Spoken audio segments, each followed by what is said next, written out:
Okay, let's do another update on this beast. We have got a starter relay and a fuel pump relay. Now that relay for the starter is after the starter solenoid. I have it for the let's see if you can see it down there, the oil pressure safety switch. So it's a fuel pump safety switch. Oh shit, I forgot I have to get to this wire right here. I think everything's hooked up. There was a couple wires that I redid there. See down low, we just want to reroute them so they're tight. We have to hook up a vacuum line, boost line, whatever, a reference. That temporary vacuum line there has to come out. There's a couple little stupid things here or there, but for the most part, she's ready to go. We have that wired up. It's kind of a mess right now, but I'll tighten everything up as soon as I know that it works and everything runs. We seem to be having an issue with the blinkers at the moment, which we'll get that figured out. But we are just about ready, I believe. We got that downpipe cleaned up a little bit. I believe it's about ready to start.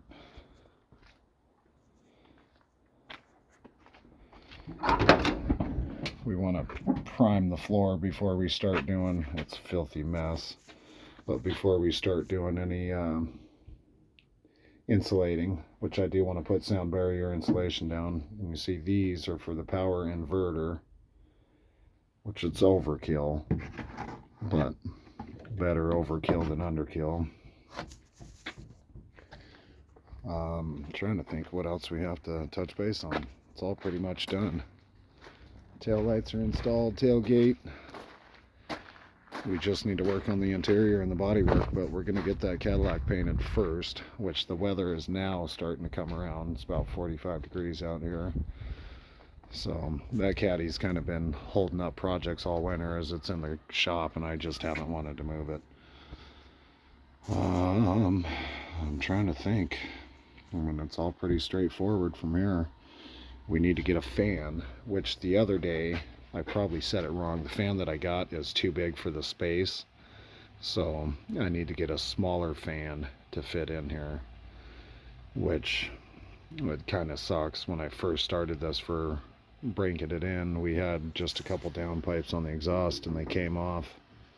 They were wedged in there, so they came off and melted my fan a little bit, which is not the end of the world. It just sucks though. And another thing we did, which is more of a car stereo thing, we've got, I don't know if you can see it back there, but the charge wire on the alternator is single aught gauge, which comes down under here. And then you see how the alternator is grounded with double aught gauge. And I see we have a washer on the DV majig down there on the frame. Yeah, it's pretty straightforward though. She's ready to start. I need to pour fuel in it and adjust the regulator. So that is our next step. Like, share, subscribe, and get back with your boy. Like I say, I have a surprise project for you guys here. I just need to get this thing started and running before I worry about that. And this thing is a mess. It's been outside all half of the year last year and all winter with the whole front end was off. It had the hood on, but all the fenders and everything else was off of it. She kind of dirty. And this old crusty, rusty thing, it's not there to be pretty. She's there just to be used. But nonetheless, we are about ready to start the tuning. We need to get an air-fuel ratio gauge. So other than that, she's ready for the tuning to begin. As soon as I get it started, of course. And I'll check back in with you guys once I fire it up. But right now I need to go get a new filler hose. And I'm going to have to clean this up too. But the filler tube on the new tank is a little bigger than the original one, so the hose doesn't fit. Which, big deal. And you guys see the sump down there. So we're pulling gas from the bottom of the tank instead of the middle of the tank. Bottom of the back. So this thing at full tilt, full going hauling ass forward, it'll never be starved with all the fuel in the back of the tank here. And how we did it, I want to say there's about 10 or 12 little 1/2 inch holes that go between the tank and the sump, so it's not an actual hole, it's a series of holes. So we wanted to keep it as kind of a baffle effect. Yeah, and other than that, I mean, I'm going to come down, I think, on some of this. The wheel wells I'll probably paint white like it would be from the factory, which it's still filthy in there. But I think on some of the frame I still want to do some more painting, which I can paint it by hand with a roller and a brush, which I'll get it up on a lift. I just want to make sure everything's nice and coated. So I'll go over what I can reach just because. Yeah, and you see like the end of that U-joint there is a little dirty. I just want to clean it up a little more. I mean, we have some undercoating that didn't come off on there, but still the paint could be a little thicker. Yeah. Other than that, there's not much to touch base on. Once we get going here, we'll get the caddy out of the garage and get it retuned. We have those bigger turbos. These wheels are for the truck, so I have to get everything dialed in. We just need some smaller lug nuts or whatnot, and I believe I'm going to need to lift it up a little bit. And that is where I came up with the idea. I have a pump and stuff under there, and these are going to be too big, of installing hydraulics on the truck.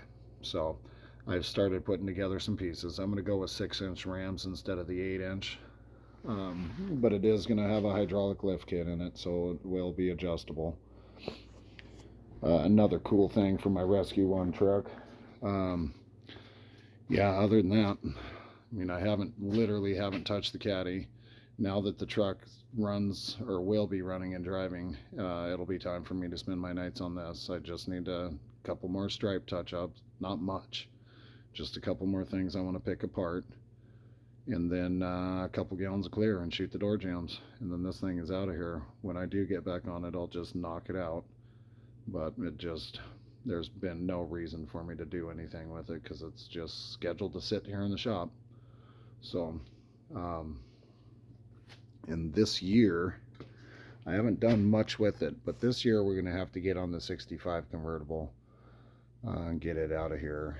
It's been sitting in the shop forever. It has a 5.3 here for it. And then we have, I believe this is a 4L60 out of a truck. But like, share, subscribe, and get back with your boy.